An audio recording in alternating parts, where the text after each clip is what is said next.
Hello, everyone, and welcome to the Podcast by Army podcast, where we talk about BTS, Army, fandom, and research. We are your co-hosts, Dr. Kate Ringland and Jhertau Her, university researcher.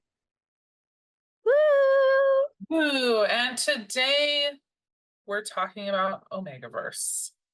Entire episode dedicated to Omegaverse. This is just fanfiction 2.0. Yes. Yeah, basically. But as we're talking omegaverse, we say omegaverse for a reason. We do not say ABO or try to pronounce ABO because that is a slur for Aboriginal people from Australia who are the native people of Australia. Land back to the Aboriginal people. Land back. Land back. Anyway, just a little advocacy spiel right there. More recently in fanfiction spaces, we started saying omegaverse. It's good to say omegaverse and to change that language around the AU because sometimes the culture needs to change in order to be more sensitive to the people in our spaces. And that's okay, though. It's okay for things to change. It's okay for things to change. It is, yeah. Yeah. Should we explain what Omegaverse is? Oh, yeah. Let's jump into it. Okay. I'm going to pull up fan lore. So fan lore is essentially the Wikipedia for fandoms. It's a community-run wiki site that uses MediaWiki, which is the same thing Wikipedia runs on, in order to create a Wikipedia-like website for fandom. If you want to look up any types of fandom terms, it's all on fanlore. A lot of BTS, Army, and K-pop terms actually aren't on fanlore because fanlore is predominantly a white and Western fandom space. But if you want to change that, you can. Anyway, so this is the definition from fanlore. We're going to expand on this definition, of course, but it's just what's on fanlore itself. Alpha, beta, omega, sometimes called alpha, omega, or omegaverse, is a kink trope wherein some people have defined biological roles based on a hierarchical system. Their terms were borrowed from older behavior research on captive wolves that had been misappropriated by popular culture, but do not reflect current wolf behavior research. Fanworks using this trope may involve werewolf, nodding, or other animalistic elements, or the characters may be otherwise purely human. So, alphas in Omegaverse AUs are seen as the highest rank in the dominance hierarchy. Omegas are seen as the lowest rank, and then betas are seen as in between both of those. Betas are the most interesting of the Omegaverse works because betas are interpreted in a lot of different ways. And then also this page doesn't include it, but there is a hierarchy type called deltas, which are supposed to be a combination of alphas and omegas. But deltas are also interpreted differently depending on the author as well, like betas are. I also agree about the betas being sometimes the most interesting. Sometimes they feel like a space holder. Oh, we have too many alphas and omegas. Here's some betas, just even it out. And sometimes they're used in really super interesting ways. Yeah, I find betas as when betas are used as either as like the supporters of both roles, because if we think of traditional Omegaverse works where it's like they're all werewolves, they're in the forest somewhere, right? Right. When we think of that, and there's like the hierarchy of alphas on top, the megas on the bottom of the hierarchy, and then betas are in the middle. Betas become like the communicators between alphas and omegas. And I think that's fascinating. Yeah. I love it when they like add their supernatural, whatever biological powers, however you want to say, however you want to put whatever it is that is happening in these werewolves. Anyways, when the betas have like the ability to balance out the pheromones and like they have actual biological ways of creating balance, and in some cases they become quite essential. Anyway, it's really cool. And I guess the other point here then to make is in a lot of Omegaverse, at least the stuff I've read, there's a lot of pack dynamics. So see, they're part of a pack. And sometimes it's just BTS as a pack. Sometimes it's a larger pack that they are subunits of or whatever. With Omegaverse, you also get a lot of not just the gender hierarchy stuff, but also interpersonal community relationship stuff can get really interesting. I really wanted to add some extra context to this as well. With Omegaverse, it did originate as a kink AU. So there is a lot of sexual elements within the Omegaverse AU. For example, Omega males, they have these things called heats. So that's like a sexual thing. But we're not gonna rate this episode as 18 plus, because when we talk about it, it's gonna be very much like.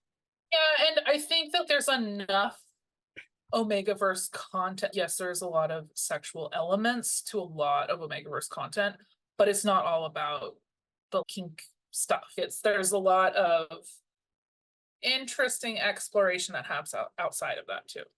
Yeah, because I just want to make it very clear that inherently Omegaverse content is an exploration of gender, because there's not only male or female or non-binary and the exploration of the gender spectrum, but in addition to that, the exploration of being an omega, beta, or alpha, which are more strict roles within the societies and dynamics that people are creating in fanfiction. But inherently it's about gender and the exploration of gender. It's not just about NSFW content. Even though it is valid when people use their NSFW content, some of the most read BTS fanfiction are just one-shots of Omegaverse content. That's true. And you can infer what that Omegaverse content is about for yourself. Yeah, or you can go look. It's a one-shot of Omegaverse content that gets a lot of views. I wonder why. That's so interesting and fascinating. Yeah. Yeah. We'll let the 18 plus audience go figure that one out for themselves.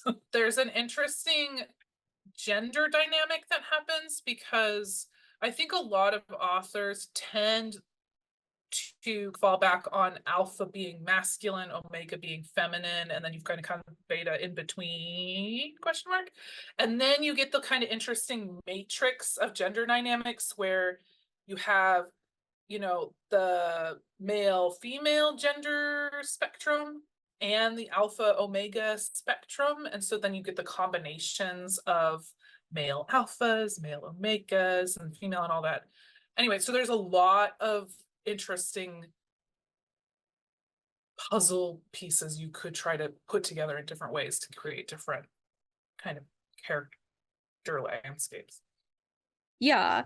And also, as we're talking about Omegaverse, I wanted to give some historical context as well with Omegaverse, because I was an original Omegaverse defender, which is something I proudly hold.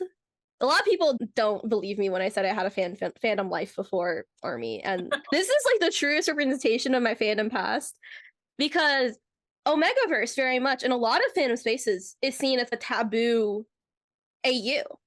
Yeah. It's seen as inherently sexual, inherently, like, I'm gonna say that a lot of people interpret Omegaverse as an AU on the same level of things as bestiality in fanfiction, as a lot of dark and violent content in fanfiction, because they don't see Omegaverse like how armies see it. Because how armies see Omegaverse is drastically different from the rest of fandom. Which is fascinating in and of itself. Yes, because Omegaverse actually didn't originate from Army either. Omegaverse originated from the Supernatural fandom in around 2010. And the Supernatural fandom is a Western fandom with predominantly white fans and a white cast. And then now the most Omegaverse fanfiction written is in BTS Army, which is a fandom of people in many different backgrounds and of a main interest that is a bunch of Asian guys who aren't even from America. They're from South Korea. The distance between the origins of Omegaverse and where Omegaverse now is so different and so drastic. And I really think it's because of this distance why Army interprets Omegaverse so differently from other fandoms. Because other fandoms, some people won't even touch Omegaverse as an AU dynamic at all, which is fascinating to me. Because I come from anime spaces, and even in anime spaces, a lot of people don't see Omegaverse as a viable AU. They see it as just a sexual thing. No, that's cool. And I was thinking about it's interesting because, and we talked about this a little bit in our other fanfic episode, but like, it's interesting the interpretation of Omegaverse as it happens in BTS fanfic, because it feels natural because you've got 7 guys, and if you want to have these different kinds of pairings and interesting dynamics, it makes sense to have, to have a structured universe where it's, yes, some of them might present this way and some of them might behave this way, and this is how they interact. And you get the pack dynamics, which is a lot of, it has that same kind of found family vibe that tends to like play really well in BTS spaces. And I think because it's 7 men, this gives the potential for different kinds of characterization more room to, as you said, it allows people to explore gender in different ways that might feel more constricting if you didn't have these other options. And then it also, Omegaverse does really interesting things, especially I think for people who are exploring gender or exploring different family configurations, because with Omegaverse you get things like you can have mpreg, which is basically like men can get pregnant, and that's a whole thing that some people, that's an ick factor for them. They don't want to read that, but it is a way for the author to explore what a family looks like without having to bring in other characters, right? Because some of these characters now suddenly can become pregnant, and that becomes a whole thing. To me, it's really fascinating. Yeah, also with talking about mpreg, I think that is such a fascinating way to explore pregnancy, because a lot of people who write fan fiction are women, right? Or are people who can get pregnant naturally. Right. We're using inclusive language here because inclusive language is important when talking about different things. Because it's not just women who can get pregnant. There's a lot of different types of people who can get pregnant. Anyway, that caused a whole fight in my school district when I was a kid, because they tried to change the language from like pregnant women to pregnant people. That was a whole fight. Anyway, we should say pregnant people. Advocating right now. Every time we have an episode, I'm just like, actually, important point. Language point. That's good. We should keep unpacking language. But anyways, yeah, you were saying something about. Yes, I was saying about mpreg. I really like omegaverse fanfiction when exploring mpreg because it's like a way of detaching it from yourself. Yeah. Because I think pregnancy is terrifying. It is terrifying. It is. As someone who has been pregnant, sometimes I can tell, as someone who had traumatic births, I can attest to the fact that pregnancy is really scary. And it's actually really interesting because I have found myself working through some of my own trauma by reading certain fics where the author clearly had similar trauma and was working through it. And I'm like, oh, this is a kindred spirit of mine. And I think it's a really interesting dynamic. It opens up a lot of like narrative doors, and it opens up a lot of like interesting relationship things that I think for especially, when we're talking about marginalized people with marginalized identities, this is another way for them to explore gender expression and gender ways in which gender identity impacts other people's relationships with them and stuff in a way that is like separate from your actual person. Exactly. Because for me personally, I never want to get pregnant because that's just something that's super weird gendery. It's very much, it feels like gender dysmorphic in a way to think of pregnancy within my own body. But when I read about it, I think it's really interesting because I think pregnancy is beautiful for a lot of people and meaningful for a lot of people. And I like reading about it because I'm like, oh, other people find meaning in it. But for me, I don't at all. So it's so interesting because, and I don't know what this is about the fic I read, but most of the fic I read that has mpreg, that is done well. This isn't just clearly they're just having mpreg in there so that they can have a baby kind of writing, but people who are actually thinking through and characterizing the pregnancy. It's really fascinating to me because most of the time, and this is how I can tell, either the author has personal firsthand experience or they know someone quite closely, because most of the time it's portrayed as a horrible experience. They're miserable, they're like physically falling apart, like all the things that truly happen during pregnancy. There's no rosy glasses going on. And sometimes at the end, it's okay, now there's a baby and that's nice. But other times it's clearly they know what a newborn is and it's not all this pretty picture. And so it's really interesting to me to read other authors' experiences and understandings and that lens of what it means to exist in the world. And I think that as somebody who can get pregnant, and I also will say that one thing that is almost like self-indulgent trash for me is like a person is pregnant and look, they have a whole pack just surrounding them, taking care, like they're to like, I did not have that. Like I was living away from family. It's just, there's these things where, man, that would have been really nice if that was real in the real world. But in America, it's not really the reality of being pregnant. And so I don't know, there's like a lot of interesting layers of things going on there. And this is all made possible by this kind of interesting AU that happens to be quite popular in this space. I think that's so interesting you talk about like the support systems people have during pregnancy, because I come from a kind of a traditional Asian family. So we still have a lot of, Kate knows this, I have family events like every week and we have to move recording times or we can't talk because I have to go to a family event really last minute. But for a lot of Asian families, especially because my family is a refugee family and came to America because of the Vietnam War and the displacement that happened with Laos.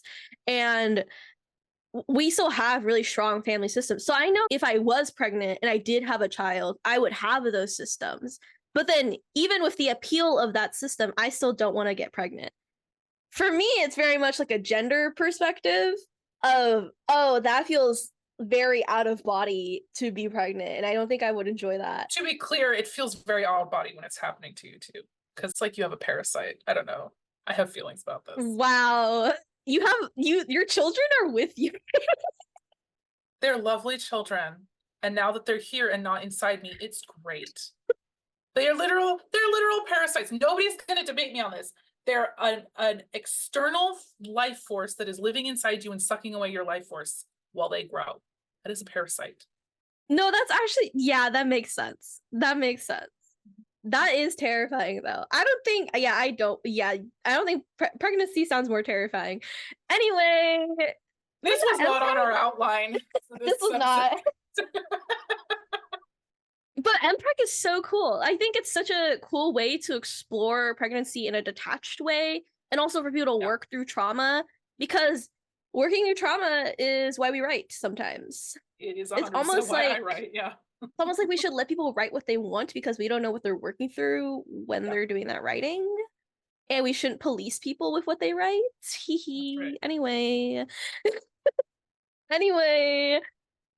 But yeah, I find the gender exploration in omegaverse works to be fascinating, especially when it comes to the BTS members themselves. We're going to break this down. We're not going to go through every member because last time we did, that was a while. Maybe we will. If it's okay, we might go on a tangent here.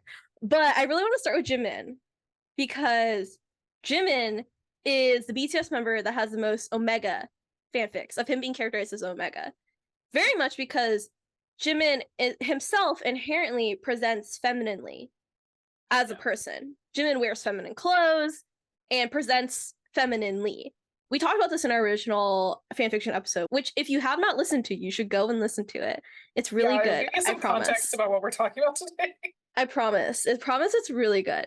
But since Jimin presents femininely, he is often characterized as an Omega, which is so interesting how Omegas are characterized too, because I've seen fanfics where Omega males are beneath Omega females. Yeah. Where being an Omega male is seen almost as an embarrassment because it goes against what a male person is supposed to be. Yeah. Yeah, I've seen that. I've also seen like different biological characterizations where Omega males like either can't get pregnant or if they do get pregnant, they have to have a C-section. There's some really interesting like choices that authors make. Anyway, which I just find fascinating. I also find it fascinating because essentially how Jimin is characterized as an Omega, because often Jimin is characterized as Omega as like a subordinate character. Yeah. But when like he isn't, damsel in distress. Yeah, when like a damsel in distress. But when he isn't, Oh my god. The level of writing. It's incredible. I love when people characterize Jimin. Even if Jimin is Omega, they still give Jimin autonomy. His own autonomy, his own choices as a character. And I think that inherently is so interesting because in a way, it's very freeing of, okay, there's a subordinate character, but they're able to do their own thing. It's like how people, this is so funny. It's like how people in Omegaverse fanfiction, they low-key give kind of lore of where the world is at with Omega rights. Yeah. Because Omega rights kind of parallels like women's rights in a way. But it's a little different with how Omegaverse has a lot of hormonal things going on. There's things like scent suppressors that people have to take in order to suppress like their scent, and there's like a lot of like more biological kind of stuff going on. It's like women's rights, except that the science backs up the oppressor. It's really fast. It's super fascinating. It's dystopian. It's almost like taking women's rights and other various racial rights and stuff. It's like they package it all up into Omegas. Exactly. It's fascinating. I think you could write a whole dissertation about it. It's so fascinating. Yeah. So Jimin as a character is seen as subservient, but then also very spicy as a character. There's this one fanfic I read about how Jimin was acting a certain way in the fanfic, and then he was thinking like one of his thought bubbles was like, I just set the Omega rights movement 10 years back. And it's so interesting because it's like people are building this lore within every Omegaverse fanfic they write of where Omegas are with their rights and with their like the exploration of the science behind Omegaverse, which is fascinating. Yeah, I agree. And it's interesting because from the Omega rights perspective, you could get varying degrees of how dystopian it is, right? There's the extreme where Omegas are slaves and they're collared and they can't leave the house. There's like all this extreme oppression, and then you get the whole spectrum all the way up to Omegas can't have certain jobs, but otherwise they can live normal lives or whatever it is. And so it's really a way for different authors to explore different kinds of oppression and what it means to be oppressed and how it impacts people and how it impacts not just the Omegas, but it impacts the alphas of the group and how they decide to either adhere to social standards and laws or not. So it's really fascinating, all the different kinds of dynamics that end up being at play. Yeah, especially with Jimin, because we talked about he's spicy as a character. Yeah. So even though Jimin is often written as an Omega, Jimin also is fighting for Omega rights in a lot of fanfiction too. Yeah. You get that a lot. You get the kind of very tropey, there's no Omega rights, and so BTS as a whole group fights for Omega rights. That kind of trope is all over. And it, I think, speaks to a larger idea of how we as fans imagine BTS to be. But anyway, I could say more about that in the current state of ARMY Twitter, but I'm not going to get into that right now. Anyway, but I think it's really interesting, especially with this kind of hyper-feminization of Jimin. And even when he's hyper-feminized and even when he's put into this really kind of subservient Omega role, he still has that grit to fight back. And I think that, again, it's very tropey, but it also, I think, that speaks to where the authors feel about certain gender stereotypes, and I think it's really interesting. I also wanted to bring this up too, of how Jimin is characterized as an Omega versus how Jin is characterized, because we were talking about this before of how Jimin very much is a feminine person inherently, presents femininely, wears feminine clothes. But Jin, on the other hand, even though Jin is very feminine as a man, he gives off like the flower boy effect from Asian cultures, where he's a flower boy, he looks feminine. To like Western standards, he's really feminine, but to Asian standards, he's not. He's still masculine in many ways, which is not to like, Jimin himself is also very masculine, but Jimin chooses to present femininely.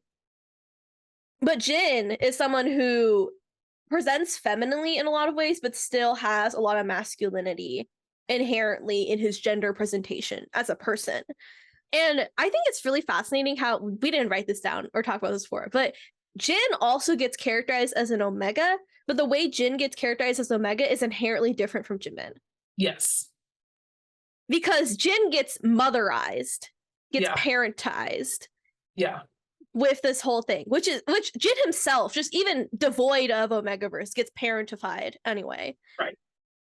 It's an extreme version of what happens to him in other.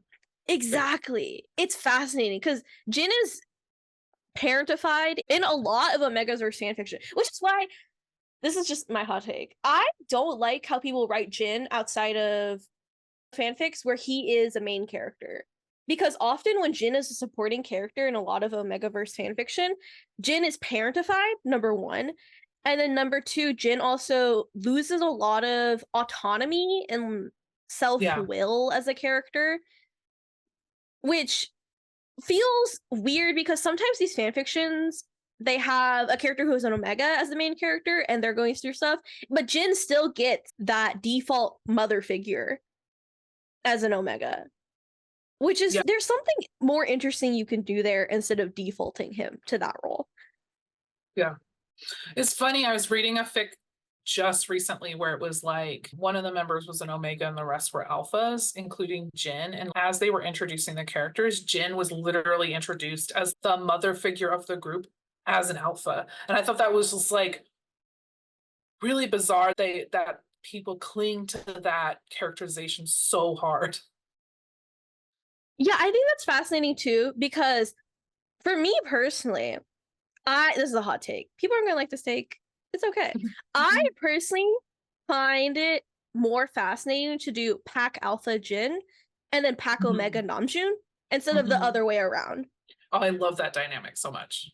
Because Jin does lead BTS in the way I think a traditional alpha would. Yeah. In the fact that he's a guider, he gives guidance to the group, he gives structure to the group, and Namjoon is more of, feels like the classic Omega role of the support from the base up. Because but I do love that dynamic it's so rare. It's not that common, but I do love it when I see it. Yeah, because Jin, I just don't like how Jin is written a lot of Omegaverse fanfiction, because Jimin, I feel like, gets a lot of autonomy, even when written as an Omega, but Jin doesn't. I think it's because Jimin also gets that sassy. He gets that because he's stubborn and sassy. And so I think that gets picked up on, whereas with Jin, I don't know, Jin gets flattened in some interesting ways, because we were talking about this too, about how Jin is super athletic and he is not portrayed as athletic ever. And even in Omegaverse stories, he's rarely the hunter or the like protector, right? He's often relegated into different roles. And so I think that is super interesting. Yeah. Yeah, because there's other kind of stereotypes about Jin that do get actualized in fanfiction. He's a gamer. Yeah, right? Streamer. He gets streamered a lot. He also likes fishing, so he does go fishing. Yeah, he sits on a boat a lot. And does fishing. I love fanfiction fishing scenes, because sometimes when people write it, I'm like, you don't know anything about fishing. You have clearly never been fishing. Doesn't even like to watch a video about fishing. It's so funny, Kate, because it's like the characters just pull up and suddenly they're in the middle of the ocean fishing. Yeah. And I don't know how to tell these people that ocean fishing is so much more difficult than just fishing at a lake or something, right? You could have made this easier on yourself, but you make them go ocean fishing. Because that's what they see in the BTS videos, okay? They're taking what they don't realize, that those videos are edited and there's so much more going on. They have to get out into the ocean. They have to deal with the water moving. Yeah, I don't know. The fish are freaking huge. Yeah, the fish in the ocean are significantly larger than anything you'll catch in a lake. These people have fishing in the middle of the ocean. Usually it's like Jin and Yoongi, right? Because of that one video where they went fishing together. And Jin catches like a normal sized fish in the ocean. And I'm like, that's not how this works, team. This is not how this works. We cannot be doing this. They're not gonna get a small fish while they're out there like fishing in the ocean. Like, we gotta be real. Anyway, that's like a funny bit. But there's so many times in fanfiction when people are writing stuff where I'm just like, you don't know what you're doing. And that's okay, because this is a fanfic, but you don't know what you're doing. Okay, for real, this is a tangent. It has nothing to do with Omegaverse, and we didn't touch on this in the first episode, so I'm gonna say it now. But there are so many portrayals of BTS as professors or TAs or PhD students, and it's clear that 99% of these authors do not even understand how grad school works, let alone, oh my God, like Professor Namjoon, who has this magical, like, so much free time. Like, how does he, and he has money? I'm sorry, but professors get neither paid nor free time. So I'm like, not sure what magical sees a professor. Anyway, I just like, that is one of those things is like, it's so common and there's so many university fics out there, and clearly no one knows how grad school works or what being a professor means. They just think it's, oh, I go teach my classes. We should make that an episode. I have news for every writer. No, Kate, I need to add on to that. There's this one fanfic, a Namjoon fanfic, where both Jin and Namjoon are professors. And in the fanfic, they have so much free time. No, I'm telling you, I've probably read the same one. It drives me easy because I'm just like, what job do they have? I want to go work there because my calendar does not look like that. They just take off.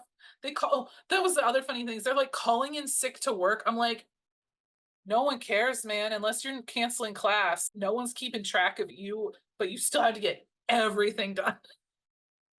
They treat it like an office job in a way. Like the calling in sick to work, oh, I'm not gonna be there, or I'm just gonna cancel class. And I'm just like, this is not how this works. Yeah, no, like, it's so funny. If you cancel class, you're gonna get 15 emails from those really overachieving students who are gonna be like, why'd you cancel class? Is there ways to make up work? Blah, blah, blah, blah. And it's fascinating, I think, the way people portray the members as professors, and even portray them as university students. Can I say this really quick as a university student? They give these people too much free time. They're like, oh, they go out clubbing a lot. And I'm just like, no, I have, okay, this is another pet peeve of mine. Because one, I think that a lot of, okay, to be clear, I do think that a lot of authors who are writing university students were probably university students like 15 years ago. And so they're just remembering, or they've seen movies, you know what I mean? So they're just remembering. Okay, but this is actually a big pet peeve of mine. We are totally off track right now, and that is fine. A big pet peeve of mine, though, is when they portray Korean university students as partying. And I'm like, I'm sorry, have you met Korea? Like these, and they're doing drugs and drinking. I'm like, I'm sorry, they're doing what now in Seoul? At least pretend we're in some other made up country if we're gonna be doing it this way. And I don't read a lot of university fic, but like the stuff I have read, I'm just like, wow. Or when adding to that pet peeve, this is one of my big pet peeves. When they set the story in Korea, but they don't care that it's Korea. This happens with a lot with American authors. They do Korean high school, and they treat Korean high school as American high school. I'm like, no. American high school. They're gonna go to high school and then go to cram school afterwards. This is not there's no time to party at all. And they're going to school on Saturday. And there's no such thing as summer break. There's so many things that are different that just get totally ignored. And to add to that, there's also so many drugs. So many drugs. Why are there so many drugs? As a university student, I have gone to no parties where there's drugs. So where am I going where there's drugs? Just asking, right? Because I always carry like Narcan on me and everything, and I'm ready, right? Like I'm ready to go. Never had to use it because I don't go to parties where there's drugs. So where are people assuming that university students have the money for drugs? This is 10-year-old knowledge. Like when I went to universities, there were lots of parties with drugs. And there were lots of parties and students had free time because we didn't have to work jobs. But that was 20 years ago. That's where we're at. For the record, I did not go to parties with drugs, people. I had my own problems. I wasn't partying. Yeah, I think the partying culture is way different from 20 years ago as well. Okay, but people my age, they go out with Pedialyte or hydrating stuff because I feel like the knowledge around alcohol there's way more knowledge around alcohol now than 20 years ago, because we have a lot more educational stuff as university students that we're forced to do courses. See, 20 years ago, we were the students that went through the US this will be a flashback for people who had to live through this. But in the 90s, we had these really brilliant, and by brilliant, terrible policies called the war on drugs. And so basically all of the educational, in quotes again, all the educational content around drugs and drinking and stuff was basically a don't do it ever. And we were given no good information of like how to do it safely or what happens if you find somebody overdosing. None of that education was happening. It was basically like, don't do it. And if you do it, you're a terrible, evil person who belongs in jail forever. That's so fascinating because it's definitely changed since then. Yeah, because I'm happy about when that. when I came into university online, I was required to do courses about drug and alcohol education. So I took it's like a whole like online course every university student's required to take, but it's all asynchronous, by the way. So there's some people who just 2 times speed the videos and don't even watch it. But I watched it because it was good information for me. But it teaches you like how much you can drink, how much alcohol is in each type of drink. So if you take a bunch of shots, that's different from drinking a bottle of beer. So I didn't learn that sort of thing until later in my life. Wow. See, the things have changed for the better, honestly. And it also teaches us about drugs, where there's some drugs where even if you have skin contact with it, then that's dangerous. Yeah. And also it teaches you about a lot about spiking, like how drink spiking happens and how that works and like how to take care of your friends. And it like the education is so drastic now. It's so drastically different, Kate. And I really enjoy having that education because I was an overachieving high school student, so I was part of student council. And we did a lot of advocacy work around drugs and alcohol and sex education. I got to learn a lot about that type of content, and bringing that with me into university and seeing how openly we talk about these things in university. We literally, in university, there's literally spots on campus. You could just look this up on the actual university website too, where you can just get free condoms. Free reproductive health care. Narcan, by the way, is something you use when people have fentanyl overdoses. It can save someone's life. That's a thing. Yeah, fentanyl was not even a thing when I was in college, so that's... No, fentanyl's really bad right now because it's so common in a lot of... Like, they use it to cut a lot of drugs. So, like, having Narcan on you is such like a normal university student experience. I feel like if you go out places, you probably have Narcan on you because you literally go to a random school event, a university event, right? So university, they host like a lot of the student service spaces, they host different events like free food, free cookies, whatever. I go for the free food. It's great. Free time. Oh my God, Kate, that stuff's so good. But whenever you go, you can get free Narcan. They literally just have the Thai food and then a free Narcan table right there. And you just grab one and just keep it in your bag. And education is so drastically different now. And it makes me so happy though, because I love being educated. I love being able to save someone's life and not having them die.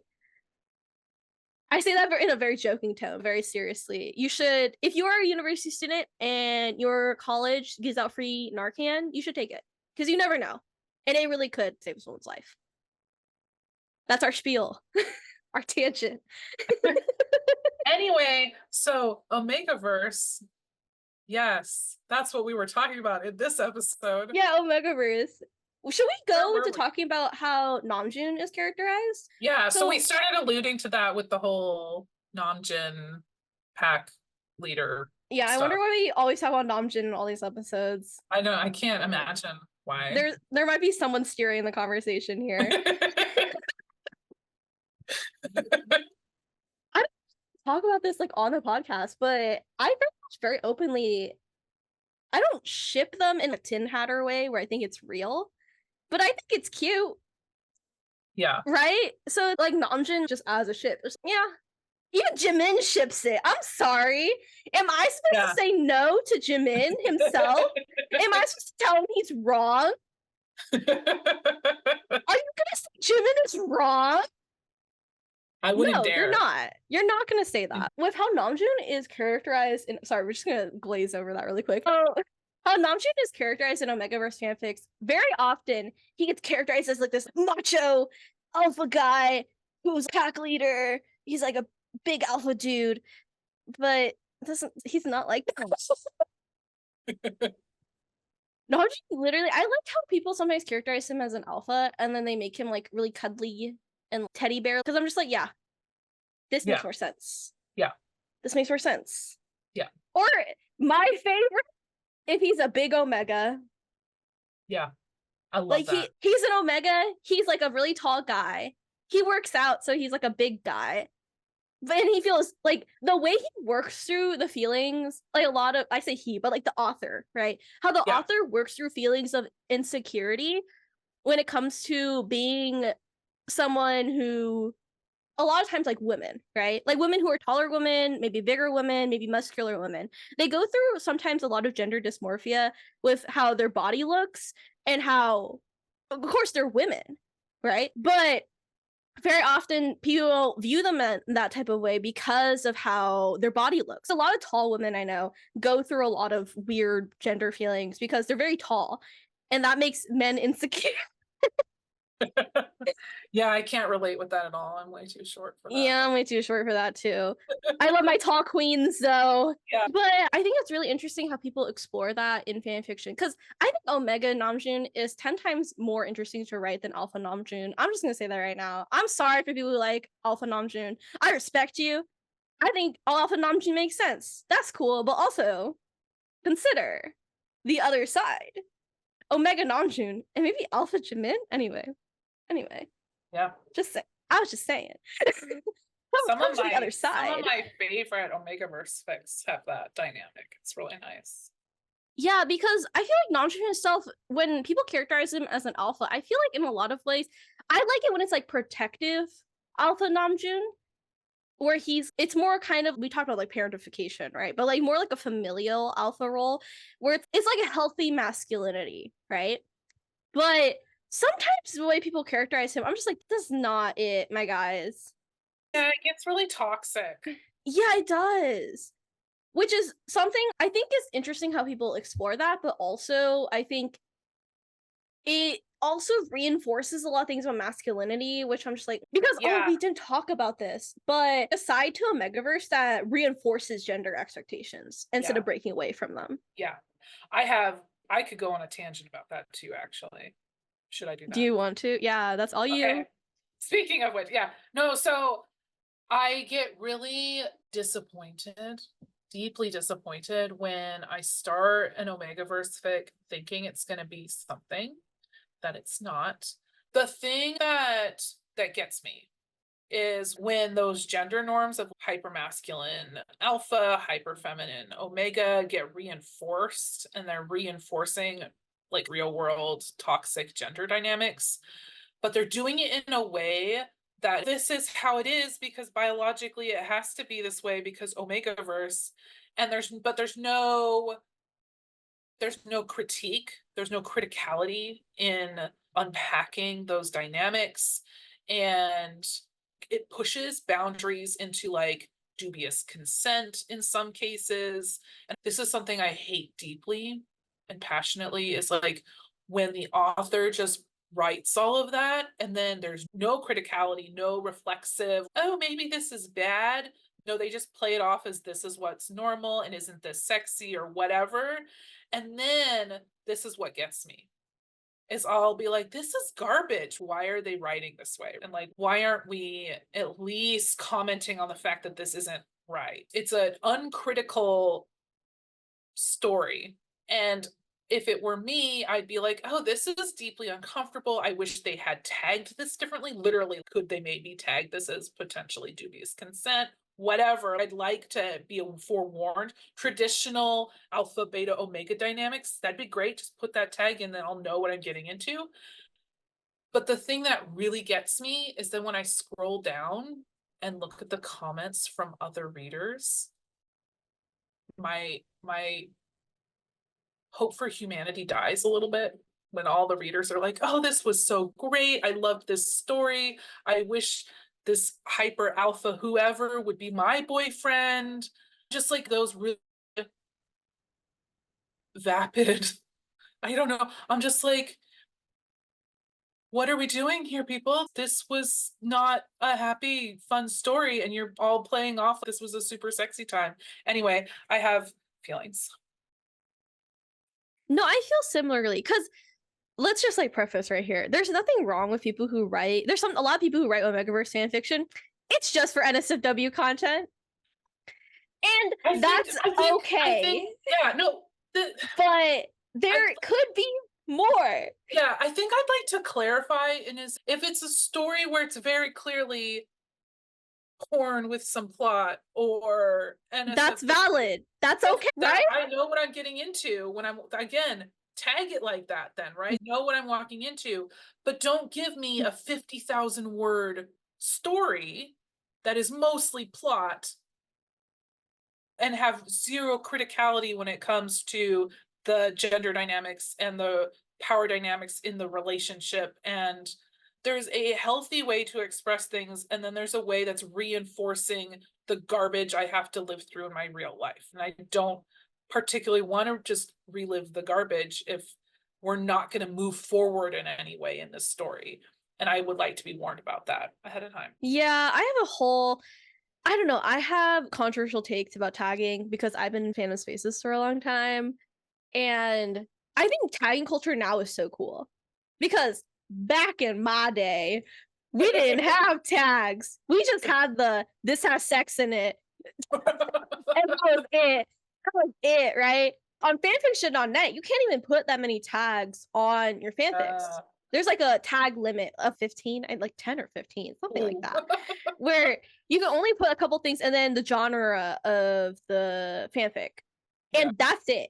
That's all you can do. So I think, I'm not gonna say anything about you and your love for tags, Kate, but I think tags now, a lot of fandom olds or like people who have been fandom for a long time, we talk about tags as tags are a privilege, not a right.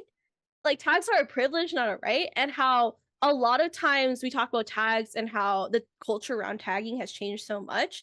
And a lot of times when you talk to a fandom old or someone who's been in fandom for a long time about it, it's like how we talk about tagging now. There's a lot of people in old fandom spaces who don't tag stuff as frequently as people. There's an author I read a lot, right? She's an author from, like, she wrote for like Yuri on Ice fanfiction. This is 2016, 2017 era. And she doesn't tag a lot when she writes her fanfics. There's not a lot of tagging with it. It's just, here's the explicit rating on it, and then here's a couple of tags about the story. Go read it. I don't over tag either. I think there's such like a disconnect between fanfic readers now and the fanfic readers of times past of what tagging culture is and what tag should be. Because I'm sorry, this is gonna cause contention between us. We might have to cancel each other and then fight publicly on Twitter after this. But I'm someone who is very much an old fandom mentality. It's very much not rooted in today's culture at all. Yeah. It's interesting because I don't need things to be overly tagged, but I do, there are certain things where there are certain things that I need to have tagged if I'm going to spend 100,000 words reading something. because I've had a couple of times where I've read really long fics, like 300, 400,000 word fics, gotten to the very end, and then something super traumatic happens. And I'm just like, go flip my desk now. Cause like that, if this was a book in a bookstore, I would have flipped to the end and read the ending. And I do that now with fics because I've learned that people don't always tag things. So anyway, it's like people, hey, here's a great time. We were talking about MPreg earlier. If you're gonna have traumatic birth in your fic, please tag it. There's PTSD around birth. It's real. I get flashbacks. It's terrible. I have nightmares about it still, and my kids are 7 and 9. So like, just tag it so I know what I'm walking into.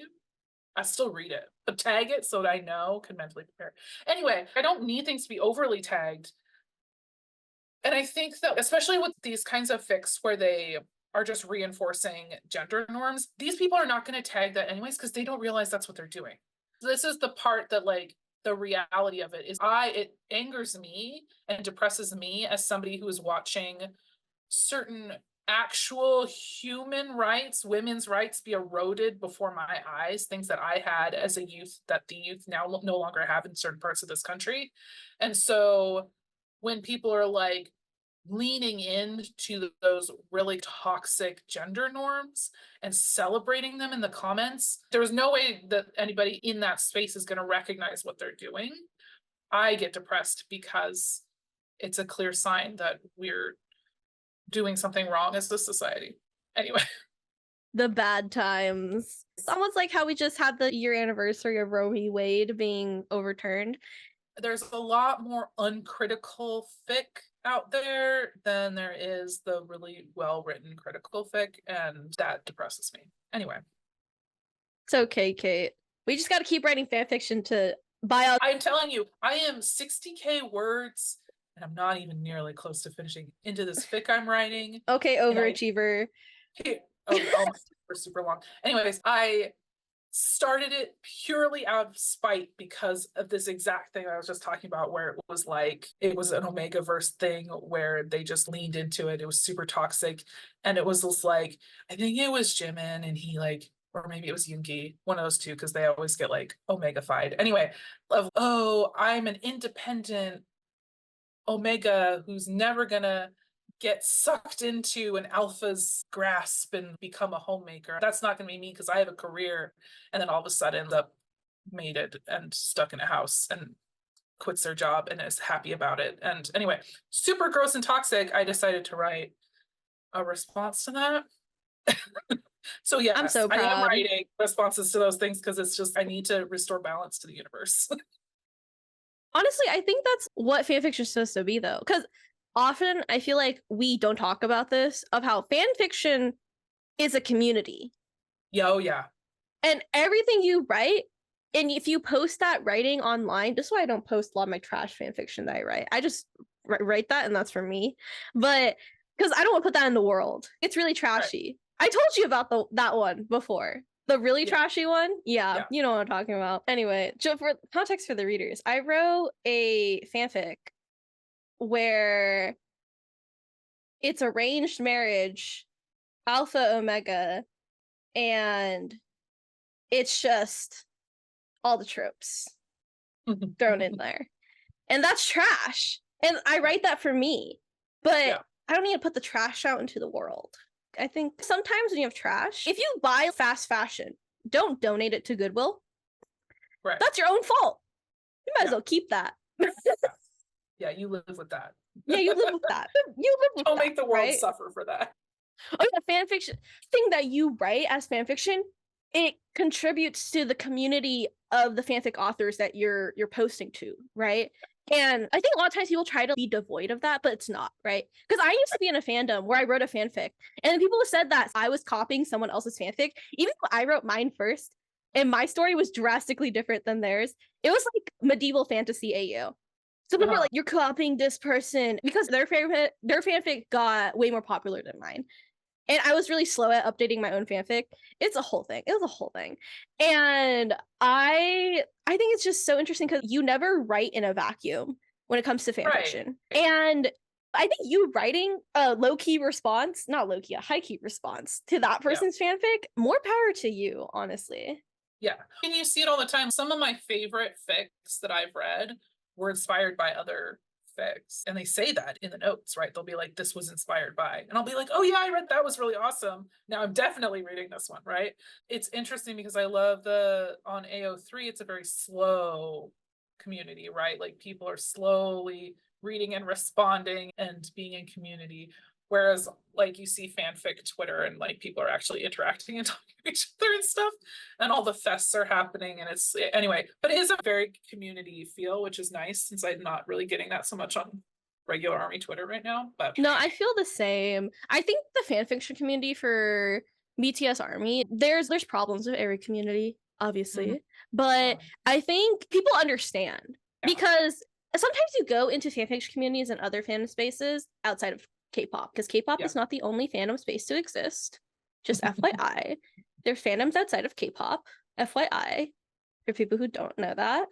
Anyway, but I think a lot of times fanfiction communities in other fandom spaces, they don't have the same feeling of community as ARMY, because ARMY fanfiction writers, they're all hated by a large portion of the fandom for a lot of varying reasons, right? And I think that othering of us, I'm saying us because we are fanfic writers. That's right. Ooh. We are in fact part of the fanfic community. Exposed, cancel me. We have posted so many episodes with "please cancel us" in the title, and we have yet to be canceled. So I'm just living out here my best life. People who want to that's because people who want to cancel us don't listen to these.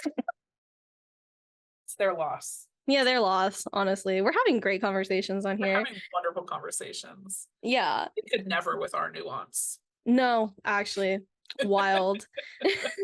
But I feel like because of the othering of the fanfiction community, the fanfic community in ARMY is way more tight-knit than other fanfiction communities. And I love that, honestly.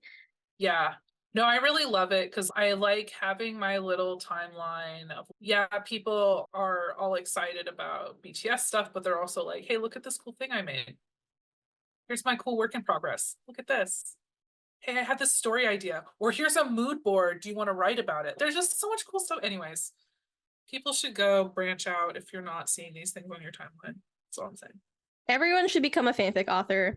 My hot take is that everyone in a fandom space should be a creative in some type of way. I think so too. Because back in my day, in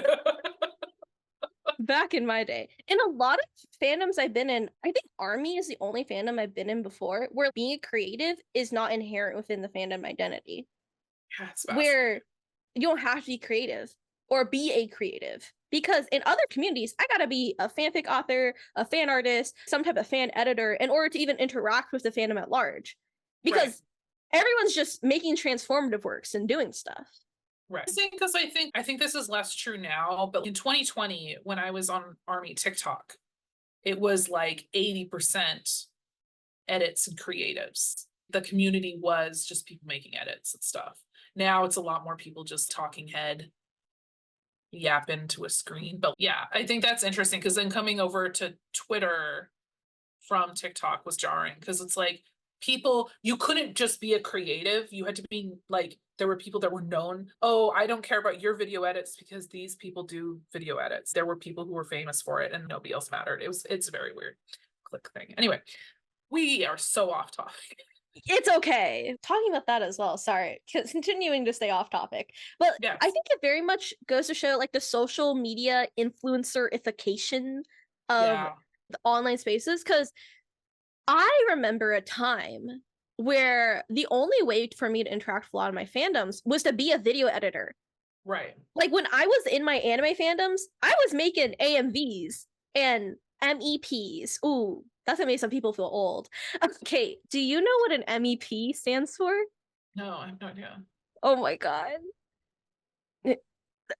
Every time this happens with me, sorry guys, there's like been a running trend in Kate and I's friendship where I just keep on introducing her to new things and then she doesn't know what it is and then I physically get pained. It reminds me how old I am. But like an MEP is a multi-editor project. So it's when a lot of editors come together to edit to a song instead of just one person editing to the whole entire song themselves. Yeah, okay, cool. And this used to be really hot in the anime fandoms, like back like a couple like 2015, 2016, 2017. 2017 was the peak year for that because that was when people made multi-editor projects and it was competitive to get into multi-editor projects because they were trying to create really fascinating creative work through the project. So they were like scouting for people to do that. The way fandom has changed so drastically where now you don't have to be a creative in order to be in fandom spaces is so weird to me. Because now it's people just being just like BNFs or big name fans. They're just being fan influencers. They're not being actual people in the fandom. You can be a fandom meta essayist. You can be a fandom commentator. That's a way to contribute to the fandom. But a lot of people, they're not either of those. They're just fan influencers. Yeah. They're just big name fans. Yeah. And we used to have more diversity of talent and stuff in ARMY. That has all gone away in the last year. It definitely has. because there's multiple things happening here. A lot of fan artists have left online spaces or moved to different spaces because of AI, generative AI, and how a lot of websites are scraping their websites and stealing copyrighted material and stealing other people's work anyway, and also destroying the environment at the same time. But that's like why a lot of fan artists have left. A lot of fan fiction authors leave these online spaces because they get harassed for the fan fiction they write. Which is okay. Army Twitter harasses people who even write the most mild fan fiction.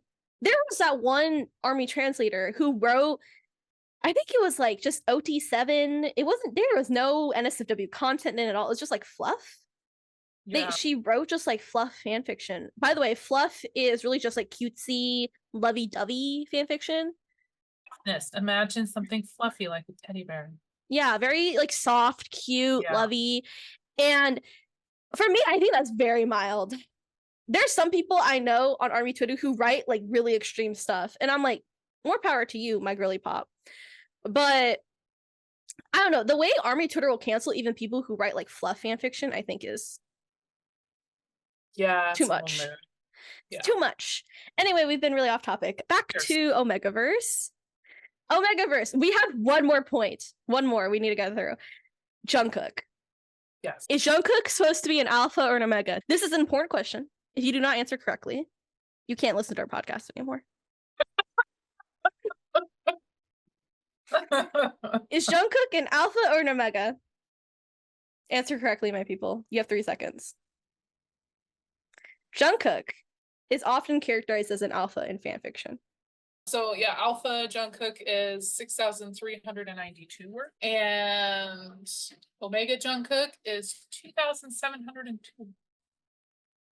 That's scary. That difference is scary. That's a very large difference. That's a lot of people misinterpreting who Jungkook is. Oh, it's a lot of people just getting it wrong. This is my hot take, okay? I think Alpha Jungkook is really cute sometimes. Or like he's like baby Alpha Jungkook. I think there is a way to do Alpha Jungkook correctly as someone who might be writing an Alpha Jungkook right now. But when you're considering it as a very non-traditional Alpha AU verse thing. Yes. I think this goes back to a conversation we had in our first fanfiction episode where we talked about how Jungkook often gets main characterized, and then because he becomes like the main character of a plot, he gets stripped of a lot of characterization of him as a character archetype within the fandom. So he gets flattened often. And often people write bad boy, bachelor pad, rides motorcycle, tattooed up Jungkook. When I'm like, are we watching, or did we all watch In the Soup? Did we all watch Bangtan Bombs? I think Jungkook, number 1, sensitive to smell. Number 2, soft boy. It's just, so he's a soft little guy. He's a lover, not a fighter, in my opinion. So I think Omega Jungkook is superior. It makes sense to my brain. It does make more sense because in my personal opinion, I don't know where the southern accent came from. In my personal opinion, Jungkook is an Omega with the actual peer characterization part. And I think Jungkook as Omega is so much more interesting than Jungkook as an Alpha in a lot of instances. Because Alpha Jungkook often gets flattened as a character. And Alpha Jungkook is just big, macho, scary man who is the main love interest of some feminized version of one of the other characters. Yeah. But who can say? Who can say? Anyway, that's our hot takes about gender in Omegaverse and a bunch of other things. Any final thoughts, Kate, for the people? I don't know. I think this is one of those things. I could probably have talked for another 2 hours about this specific topic, even if I stayed on topic. When I was very new to fan fiction, I was very like, ooh, what is this? Like, why is every other fic being posted like this weird Omegaverse werewolf thing? And then a couple of the authors that I had liked for other things also post Omegaverse stuff. And so I was like, okay, I'll give it a try. And that was like, oh, this is not at all what I thought it was from the cover. And so now I'm a like Omegaverse diehard. But so I think there's just like a lot of interesting things to explore. And if it's especially if something where you are very interested in gender bendy, gender reflection, gender exploration, it's definitely something worth looking into as a space for that. Yeah, I feel the same way. As an original Omegaverse defender, okay, back in my day, in 2015, 2016, 2017, people did not respect Omegaverse AUs at all. Okay, Omegaverse AUs were seen as anti-feminist, were seen as derogatory, as bestiality, as a whole slew of things. And there's a lot of people who still hold these beliefs to this day because a lot of their understanding of Omegaverse comes from a perspective that's not as informed or as exploratory as Army is with Omegaverse. Because there is a lot of fandoms where all the Omegaverse fanfiction is just NSFW content that enforces traditional gender dynamics and that is not as diverse in its writing as Army is. So a lot of people still hold a lot of these core beliefs that fanfiction with Omegaverse is inherently anti-feminist or harmful towards women. And I was an original defender when it comes to talking about how Omegaverse can be expressive, a lot of different gender dynamics and a lot of different just hierarchical and social dynamics happening as well. And seeing how BTS Army has understood Omegaverse and then taken Omegaverse from its beginnings as originating in a majority white fandom from a TV show of a majority white cast, and now it is the biggest trope in a fandom of people of very diverse backgrounds of 7 Asian men from South Korea, I think is fascinating. And honestly, it makes me really happy that the Omegaverse has come this far to like where it is now, because I could not have imagined that when I was fighting for Omegaverse rights back in the day, because people did genuinely get harassed if they wrote Omegaverse on Tumblr. You can go back and see the millions, bajillions of posts of people getting harassed, but now it's so different and it makes me so happy. So different. Yeah, I would never, I can, because I have an imagination and I've seen the internet. I can imagine that being a thing, but the way things are now, it's hard for me to imagine people getting harassed. I can see people being, I don't like reading it, so I don't, but that's much different than I'm going to forbid you from writing it because I don't like it. No, there was a whole discourse on Twitter. We might cut this out because it's really controversial. But there's a whole discourse on Twitter only a couple weeks ago about how Omegaverse fanfiction is pro-life. People were saying that since Omegaverse fanfiction has mpreg in it and they don't have more abortion mpreg fanfics, then inherently Omegaverse is pro-life. And I was like, this is the weirdest discourse ever. I actually have thoughts about that though, because abortion is an interesting thing because it's rarely done in fanfic that I have seen. You'll see the tags of abortion is discussed, but don't worry, there's no abortion. That is still another really interesting feminist thing that just has not translated into reality, which is another thing where I'm just like, oh, we had this and you guys are letting it get taken away from you. Fools. Exactly. I think it's interesting that people try to make the argument that Omegaverse is pro-life when inherently people write mpreg to explore pregnancy. Right. So they're not going to have the person in the fanfic abort the baby because they want to explore the pregnancy in the fanfic. It's like if you go into a trans fanfic, like a fanfic about transgender characters, and you're just like, why are all these people transitioning so much? Why aren't they just affirmed in their original gender? Right. It's like you're going into a space that is inherently trying to explore something in a particular way and then asking why they're doing that. Plus, I've seen a lot of, I have arguments about this too, because I've seen a lot of Omegaverse fics where they're taking birth control and they're like doing other things that like moderate their fertility and man, I just read a whole fic that was like they essentially took a plan B. It was Village Forest Omegaverse, so it was like they were drinking tea or whatever, but it was like a plan B. I disagree with that pro-life take. No, exactly. There's still like to this day discourse about Omegaverse and how Omegaverse is like inherently anti-feminist or something.